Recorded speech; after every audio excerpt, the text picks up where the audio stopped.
હડતાલ પર બેઠેલાની માહિતી મળી હતી.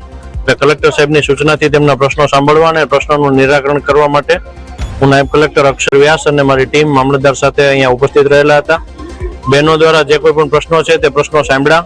એમાં જેટલા પ્રશ્નો અમારી કક્ષાએથી સોલ્વ થઈ શકે તેમ હતા તેમનું બહેનોને આશ્વાસન આપ્યું છે.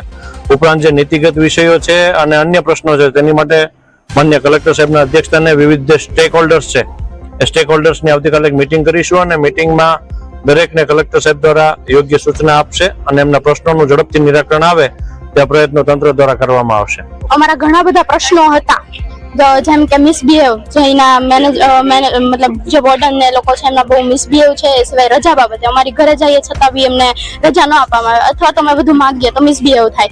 એ સિવાય જમવાનો મેઇન તો કે એમાં ઘણી બધી જીવાત વગેરે નીકળે છે એવું બધું. એના માટે અમે કલેક્ટરશ્રીને બોલાવવાની માંગ કરી હતી, તો એ તો અત્યારે હાજર નહોતા, એના લીધે ન આવી શક્યા. એની નીચેના અધિકારીને એમને મોકલ્યા અને આવ્યા અને એમને અમારા પ્રશ્નો સાંભળ્યા અને એમાંથી ઘણા ખરા પ્રશ્નોના નિવારણ માટેનું એમને અત્યારે કહ્યું છે. અત્યારે કોઈ કર્યા નથી, એમને સમય માંગ્યો છે.